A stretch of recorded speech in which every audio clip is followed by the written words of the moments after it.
And we are live. Good morning. Happy Friday. This is Charles Suwa Singh joining me today.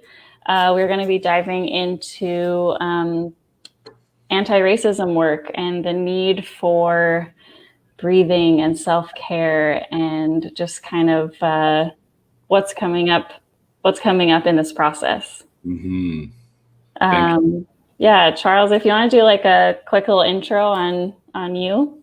Oh, great. Yes, my name is Charles Suwa Singh. I'm a coactive leadership and whole life coach. I've been coaching about 8 years, and recently, incorporating in my work not only just conscious leadership, conscious relationships, and living more consciously, but bringing more attention now to what we're seeing in the space around anti-racism work, discrimination, prejudices, bigotry, and how that's showing up in certain work, particularly in work cultures and stuff like that. But of course, you can't do that work without doing your individual personal work too. So it's been an interesting time to say the least. Yeah, because this, I know, like you said, you've just recently kind of been called to help hold space for this work, for other people doing this work. What does that look like for you so far? Well, what that looks like for me so far has been being the container for people to inquire about their own sense of white privilege. Where does racism show up? How does it show up? What is it like to shift their point of view from being white-centric to other-centric? Whether that other-centricity is by race or by gender or by age or by physical ability. Just being able to shift their point of view in the context of whatever is going on in their world.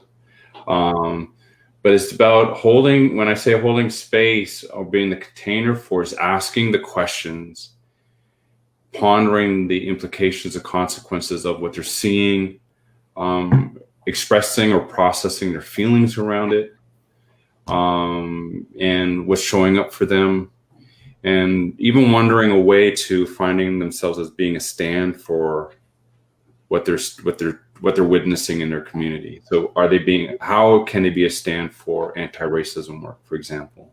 Wow. Yeah.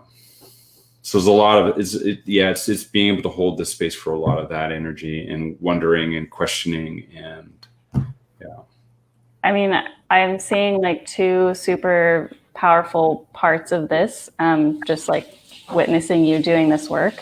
Is your ability as a Black leader to hold space for white people to have these really vulnerable and really honest conversations and dialogues in your presence with you. Like that is such a testament to you as a coach and a leader, like that someone would feel safe enough to be that vulnerable with you, right? And like, and then the other part of that is your personal ability to self-manage yourself and your own stuff while other people are going through their shit. Like, well, that's an incredible awareness, right? Like part of the trouble, the part of the need there is that people need to have a space to talk this stuff out loud. Yeah. They need to ask the hard questions. They need to be doing their own introspection. They need to challenge their own myths, beliefs, stereotypes about what it is they're seeing and how it's getting in the way of their seeing. And, they are up against what they've been socially normalized to for so long. So when we speak about being awakened to, it's like being jolted out of the matrix. Right now, they're actually seeing what the world really looks like for maybe the first time in their life, right? Yeah. And that comes with a whole whack of emotions, from anger, resentment, fear, anxiety, lostness, right? Not being able to stand in this place, and overwhelm and whatnot. And then if I could be a facilitator in that conversation, well, then I know what my position is, of a place to hold that content for them, that context for them, and to be there. If I'm a participant in the conversation, however, I've noticed it is very triggering. It's very difficult if I'm participating in the dialogue, because there's kind of this like, well, what is safe for me to express from my perspective, from my lived experiences with other people who haven't seen that, right? And can they hold space for me? Right. So I have to be very selective of who I share with, of who I express myself with, because I have to trust that they can hold that space for me. They can let me be angry. They can let me be resentful. I can express my rage around how I'm feeling, and they can hold that space for me. If they can't, I won't. Right. So that's been an interesting experience for me recently, is just trying to find the people who I feel safe with expressing my experiences, my learnings and whatnot. But if I can hold it as a facilitator, if I can hold it as a coach, which I have been able to do, then the people who are in my space can do some really incredible things. But that's a different relationship. That's a different style of dialoguing, right? Yeah. So and I love this, looking at it from this perspective, because especially in our Me First self-care group, we have a lot of leaders and coaches in that space, and talking about how, like, prioritizing finding someone to hold space for you as you're going through this. And also, how else are you taking care of yourself? Because this is super heavy, intense work. Yeah. Well, I can get lost in a myriad of resources and books and podcasts and films about racism, racial inequity, gender bias. I could get so caught up in that. And if I make that in my entire world, I will burn out far faster, right? Then what I'm practicing now is that I need days off. I need times off. I need to make breaks for things, for other aspects of my life, because my life is not defined by racism. Right. Life isn't defined by the fact that I'm a black passing heterosexual male. Like, I have interests, I have hobbies, I have relationships, and with my family, with my wife and whatnot, and I got to lean in those, right, as part of my self-care. Absolutely. Getting my sleep, eating proper, all those things apply here, right? So, but if I get myself consumed by everything, if the only thing I see is racism, then that, I think, would be more harm to me than trying to find some kind of balance to be with everything. Yeah, I mean, I think it's so crucial to still, of course, create space for joy and relationship and all of that stuff, right? Like, so important. I think. Mm-hmm. And look at, I can look at as who I am in this world. I know I have privileges of my own, right? I have a pretty safe environment. I have a great home. I'm in an awesome neighborhood. I'm healthy, right? So I have certain privileges that affords me, right? And where I know there's people more hard off than I am, right? But I can lean into that and take care of myself. And if I'm, in doing this other work, I need to be responsible for taking care of myself. Yeah. If I'm going to hold space for other people, right? So.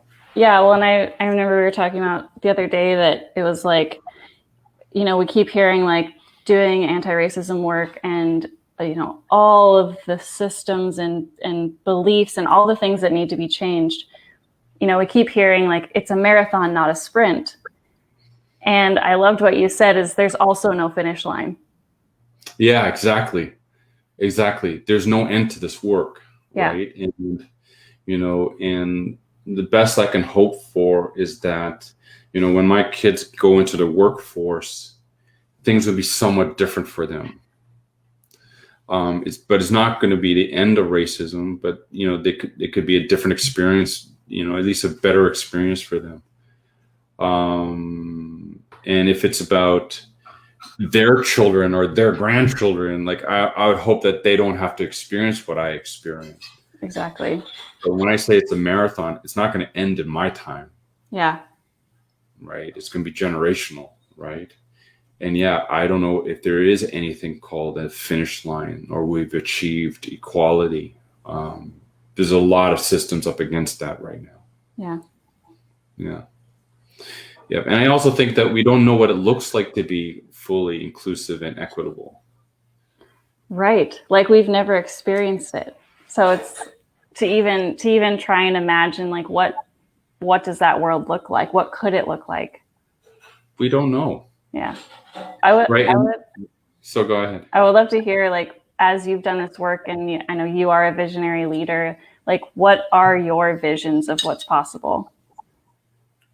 Well, if I was to look back to see, like it'd be easier for us to look back to see what's possible, right? And if I look back to more towards indigenous cultures, right, as opposed to European colonialism or the Roman Empire and all those things. If I look at indigenous cultures, there's balance between peoples.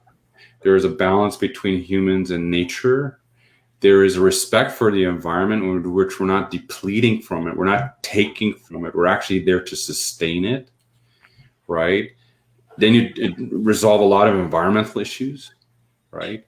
If you look at those cultures, there wasn't a sense of hierarchy in regards to wealth even, right? Like there's so much layers of equality and balance and inclusivity in those cultures.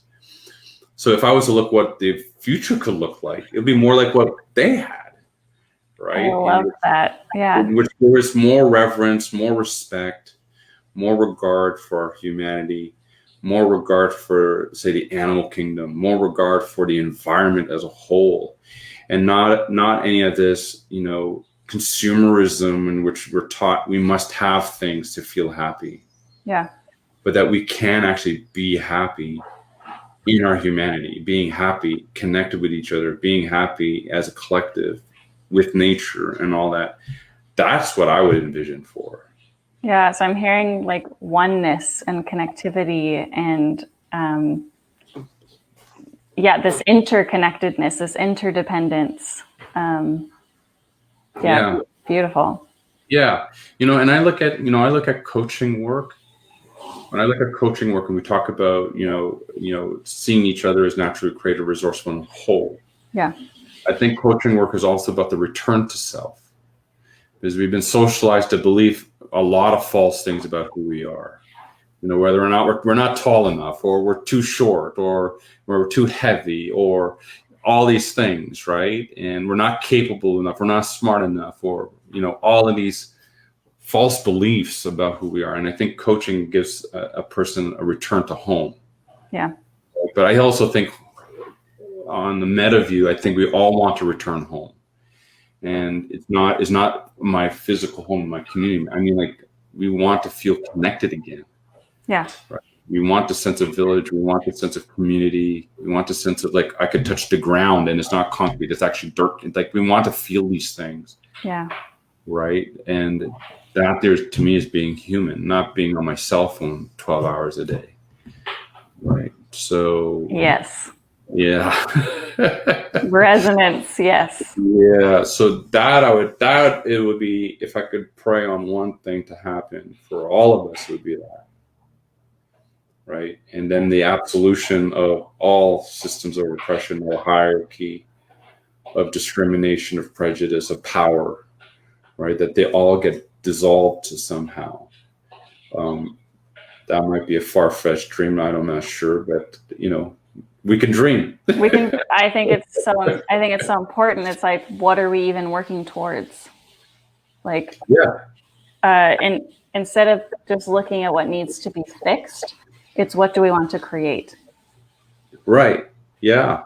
And create not just for ourself, singular, but create for all, right? And come from a new paradigm, come from a new point of view, not the ones that we've been socialized to believe are true. Right. But even challenge those things. And yeah, like, I think the world is really hungry to return to, a home that, we've been, or probably orphaned from for millennia. Right. But I think there's a deep hunger to return to something. Yeah. And to wholeness, to connection, to, to self, to community, to nature. Like, and it's just, like you were saying, like, it's so interconnected, like all of these systems and power structures that are in place. It's so interconnected, and it starts with us. It starts with you. Yeah, it starts with you, and especially it doesn't end with you. Right. And I think that's where a lot of work stops. It assumes, okay, I've done my inner work. Well, that's not enough, right? It needs to go further than inner work. It needs to be outer work as well, right? Yeah. And and finding ways to reconnect, finding ways to heal those relationships with self, with others, with your environment, with your work, wherever else, right? So there's so many layers to that. If we have this kind of idea, and you see this in meditations and stuff like that, about this oneness, this consciousness, this one universal truth and everything, but yet we all behave individually, we take care of ourselves, then we're not really are we truly embodying that kind of idea that we're all one, if we're only looking at it through an individual view? Yeah. It needs to go further than that, in my point of view, right? So yeah, I totally agree. Starts with you, and then you are the ripple effect of change, right? Once you take care of your home, yourself, and then you can take that out one layer, the next layer, the next layer. But yeah, like it starts here, but it can't stop here. No, I totally agree. Yeah. So that's part of, I think that's the bigger picture work. And when I go back to the anti-racism stuff and that work, that's just one aspect of it. Right. Like, to recognize that we're not all one people, but we're diverse. We have diversity in our people, diversity in our humanity, and recognize that there are differences, but yet we're all human at the same time. Yeah. Right. And to find a language that can honor that, our differences, our diversity in speech, in art, in music, in food, in culture, all those, like, allow room for all of that to live. You know what I mean? Yes. Right. Allow room for all of that to exist, and not have this kind of dominant culture that, okay, everybody must normalize to. But I would love a world where we can express our diversity and have community and cultures designed around those diverse dimensions of who we are, and honor it all. There's so much to learn from. I mean, why else do we travel, right? To have experiences of new cultures, new ways of seeing things, new perspectives. Like, it's so rich and beautiful when we take all of it in, and when we learn from each other. Exactly. Yeah.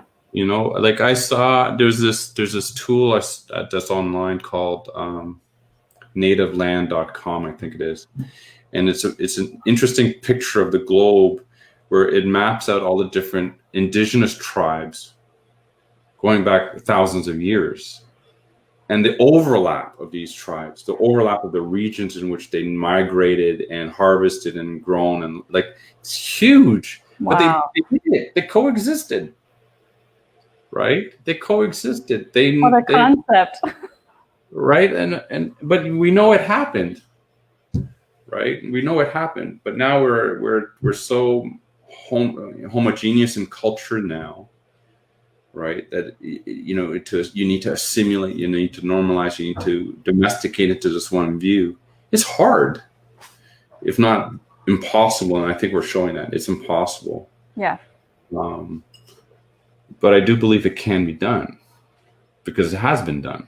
Right. I seriously love your idea of, like, what's your vision for the future, and, like, looking back at what's possible by what has been done, and then incorporating we have modern technology, we have modern medicine, we have all these amazing things, but it's like, if we can go back to our roots and find this place where we are interconnected and more compassionate for others and of the earth and everything. It's just like, I love that. That's such a beautiful vision. Yeah, if that could marry the two, like you're saying, like, yeah, we have great technology, we have healthcare, got it, awesome. But if that in itself could be more expressed from a diverse lens and be equitable and inclusive, like, then we really got something going on. Yeah. You know what I mean? I think that would be, like, what that looks like, who knows? But if it had that, it would be great. Yeah, exactly. Yeah. But the thing is that, I would love to see more people imagining at that level. Yeah, that's what a future could look like. And I think it's so important to have that kind of meta view, because it's so easy to get like tunnel vision on this, like, do the work, this is so hard, this is like, but it needs to be done, and like we get totally in this tunnel vision of like, just gotta keep going, but it's like, for what, right? Like, what are we working towards? What's possible so that this is worth it? Yeah, and that your life actually meant something. Yeah. Like, you know what I mean? Like, you spend 80 years on this world, and is the world better now than when you were born into it, right? Like, if we looked up and saw, like you talked about, getting away from that tunnel vision, just looked up, and said, well, I've got a few years left here. What do I want them to mean? Not just for myself, but what do I want them to mean for as many people as possible? Yeah. What is your legacy? What's the impact you want to have? Right. What do I want my children or my grandchildren to inherit? Is as a possibility of me doing the work now? Yeah. Like, that's the juicy stuff for me. Yeah. Yeah. I love that. I love that. Yeah. So are you taking on more one-on-one clients right now, like doing this, like holding space for people doing this work? Well, I'm holding, yes, I'm doing it for groups. So I know there's I've been getting requests for small teams of people. Nice. Who want to process some of these things. I know there's organizations who are looking for more diversity in the coaching business, but they don't know how to do that. And yes, one-on-one clients, absolutely. From any walk of life, primarily. So one of my core things is just about bringing more consciousness into your everyday living. Right. How can we be more conscious in our work, in our home, in our relationships, and even in social context? How can we become more conscious about that? So I've got some tools around that too. So yeah. Cool. Where's the best place to get a hold of you if people are interested in working with you? Well, we're right now on Facebook. So we could tag each other on Facebook. You can find me there. You can find me on LinkedIn. You can also find me at agentsofway.com, which is my website. Perfect. Yeah. Love that. So good. Well, is there any final thoughts? I feel like we've covered some really amazing stuff. No, this was fantastic. This was, I'm really grateful for having another moment to talk with you. So yeah. So good. Always good. Always good. I always need more Charles in my life. Yeah, and you too. Well, thank you guys so much for tuning in. I hope this was valuable for you. And if you're needing extra support, Charles and I both do one-on-one and group coaching, and especially Charles is doing the amazing holding space for this anti-racism work. So hope you guys have an amazing weekend, and thank you so much, Charles, for your time. This has been so great. Thank you very much. Thank you. All right. Bye, guys.